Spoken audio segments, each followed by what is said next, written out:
अगला चेहरा कांग्रेस के बेहद तेज तर्रार प्रवक्ता रहे गौरव वल्लभ। पीछे से आलू आगे से सोना, बेहूदी बातें मैं नहीं कर से पढ़ के सकता। आए। एमए इन पॉलिटिकल साइंस कहाँ है प्रधानमंत्री? एमए इन झूठ बोल पॉलिटिकल के यहाँ साइंस पे पढ़ा। लोगों को बरगला रहे। 10वीं से पास आलू आगे जो से 10वीं सोना, नहीं था एमए इन उसको पॉलिटिकल एजुकेशन साइंस। मिनिस्टर बना दिया। जो 10वीं पास नहीं है, शर्म नहीं आई आपको? डूब के मर जाना चाहिए था उस दिन। दूसरा चेहरा संजय निरुपम। मुंबई की राजनीति में कांग्रेस का वो नाम जो उत्तर भारतीयों की आवाज बनकर गूंजता रहा। ये पूरी सरकार ही फर्जी है और सबसे ज्यादा फर्जी तो प्रधानमंत्री नरेंद्र मोदी हैं। कांग्रेस की नाव में छेद करने वाले ये दो बिल्कुल ताजा चेहरे हैं जिन्होंने हाथ का साथ छोड़ने का ऐलान कर दिया है।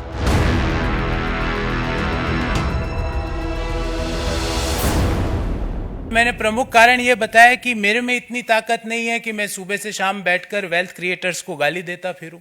मैं नहीं दे सकता। ये जो वैचारिक स्तर पर जो एक द्वंद्व चल रहा है पार्टी में, उसकी वजह से बड़े पैमाने पर कार्यकर्ताओं के अंदर एक निराशा और नाराजगी बनी हुई है। और अगर यूं ही चलता रहा तो आगे जाकर धीरे धीरे बहुत कुछ खत्म हो जाएगा, बिगड़ जाएगा, मुझे ऐसा लग रहा है। तस्वीरें देश की राजधानी दिल्ली में बीजेपी के पार्टी मुख्यालय की है, जहां गौरव वल्लभ कांग्रेस की सदस्यता से इस्तीफा देने के बाद बीजेपी के परिवार का हिस्सा बनने के लिए पहुंचे थे। औपचारिक प्रक्रिया से पहले गौरव वल्लभ की तारीफ में कसीदे पढ़े गए।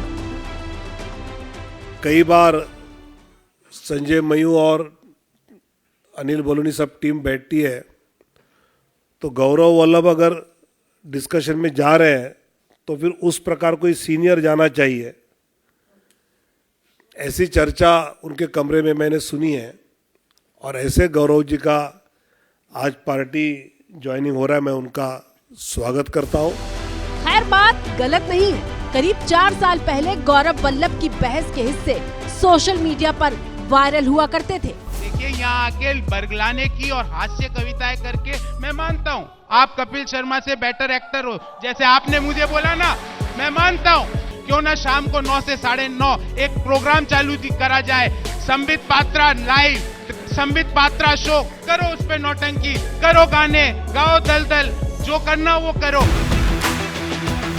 गौरव वल्लभ ने बीजेपी प्रवक्ता संबित पात्रा से पूछा था कि 5 ट्रिलियन में कितने जीरो होते हैं और उनका ये सवाल पूरे देश में उनकी पहचान बन गया था। ये जो पूरा 5 वर्ष है, इसमें हम $2 ट्रिलियन जोड़ेंगे। विश्व के बुलंदी पर हम $5 ट्रिलियन इकोनॉमी के। मुझे ये लगता है मेरे भाई को ये 5 का अंक बड़ा भाता है। संबित भैया, 5 ट्रिलियन में कितने जीरो होते हैं बताना? बताओ ना। बताता नहीं, बताओ ना आज दर्शकों। बताता हूँ। बैठो, बता दो। आप 5 ट्रिलियन की बात कर रहे हो, बताओ 5 ट्रिलियन में कितने? बताता हूँ। आप सुनो, आज बताओ एबीपी न्यूज के दर्शकों को संबित पात्रा जी का ज्ञान, 5 ट्रिलियन में कितने जीरो होते? जवाब दे। पहले ये राहुल गांधी से पूछ के आओ मेरे भाई। देखिए कितने जीरो होते हैं। ये देख लिया, इनका ज्ञान देख लिया आपने।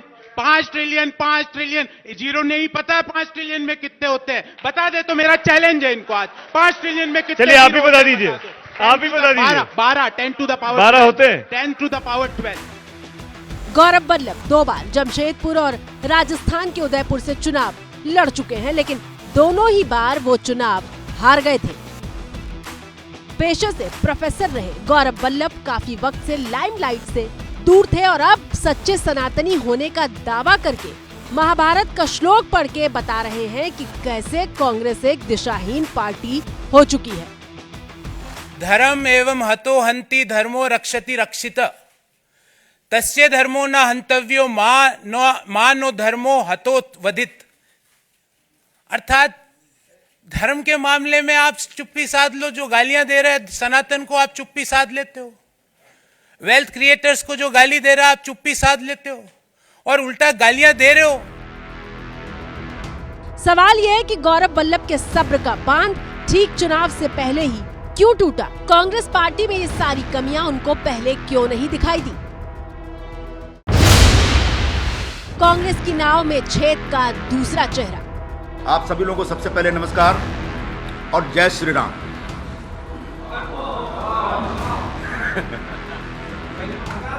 कांग्रेस से संजय निरुपम का साथ क्या छूटा, वो जय सिया राम से ऐतराज करने वालों का अंजाम तक बताने लगे हैं।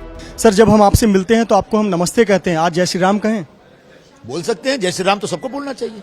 राम तो इस देश के कण-कण में है, इस देश के प्राण हैं, और राम पर किसी को ऐतराज होना ही नहीं चाहिए, और जो ऐतराज करेगा वो खत्म हो जाएगा। कहता जो राम का नहीं वो किसी काम का नहीं। पर इतनी आजादी से जय श्री राम आज आप बोल रहे हैं, कांग्रेस से निकलने के बाद संभव नजर आ रहा है?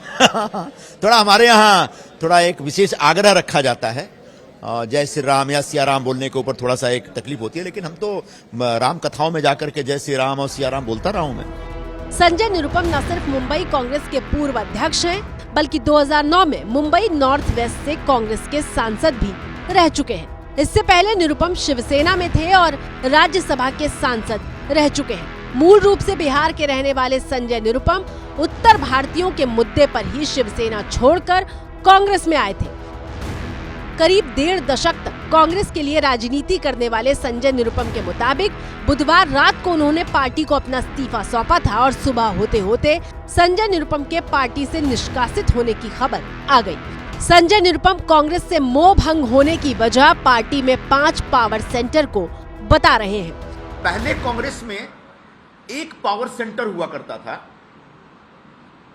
और उसका एक कॉकस होता था, उसके कोटरी होते थे, दरबारी होते थे। इस समय कांग्रेस पार्टी में 5 पावर सेंटर्स हैं। तो जो 5 पावर सेंटर है उसमें सबसे पहले तो परमादरणीय सोनिया गांधी जी का एक पावर सेंटर है, उनके आसपास के लोग हैं। दूसरे आदरणीय राहुल गांधी जी का भी एक अपना पावर सेंटर है, उनके आसपास भी एक कोटरी है जो अपनी दुकान चलाता रहता है। फिर बहन जी की भी एक अपनी कोटरी है, वो अपने ढंग से एक्सर्ट करती रहती हैं, अपना पावर एक्सर्ट करती रहती हैं। अध्यक्ष महोदय हैं, और आखिरी एक जो पावर सेंटर है जनरल सेक्रेटरी ऑर्गेनाइजेशन का वेणुगोपाल जी का, वो भी एक पावर सेंटर बना हुआ है भाई। हिंदी बोलते समझ में नहीं आता, अंग्रेजी बोलते समझ में नहीं आता, मलयाली हमको समझ में ही नहीं आता है। सवाल यह है कि संजय निरुपम को कांग्रेस में 5 पावर सेंटर चुनाव से पहले ही क्यों दिखाई दिए? कांग्रेस में नेतृत्व के सुनने का एहसास उन्हें टिकट कटने के बाद ही आखिर क्यों हुआ? आपको पता होगा 1 हफ्ते पहले मैंने घोषणा की थी, और वो घोषणा तब की थी जब महाविकास आघाड़ी की तरफ से शिवसेना ने बगैर कांग्रेस के साथ सहमति बनाए एक खिचड़ी चोर को हमारे क्षेत्र का लोकसभा का अगला उम्मीदवार घोषित किया। मैंने साफ साफ कहा था मैं खिचड़ी चोर के लिए काम नहीं कर पाऊंगा। कांग्रेस की नाव में छेद का तीसरा चेहरा विजेंदर। अब से करीब 24 घंटे पहले इंटरनेशनल मुक्केबाज विजेंदर सिंह के बीजेपी का दामन थामने की खबर आई थी, जब बीजेपी महासचिव विनोद तावड़े ने विजेंदर का पार्टी में स्वागत किया था। हम कहते हैं हमारे माननीय प्रधानमंत्री से प्रभावित होकर, जो उनका काम करने की शैली उससे प्रभावित होकर, हमारे गृह मंत्री जी हैं अमित शाह जी, उनसे प्रभावित होकर भारतीय जनता पार्टी में आए हैं। तो हम चाहेंगे कि इससे ज्यादा से ज्यादा लोगों का भला कर। खास बात यह है कि 2019 में विजेंदर सिंह कांग्रेस के टिकट पर साउथ दिल्ली से लोकसभा चुनाव लड़ चुके हैं। हालांकि विजेंदर चुनाव हार गए थे।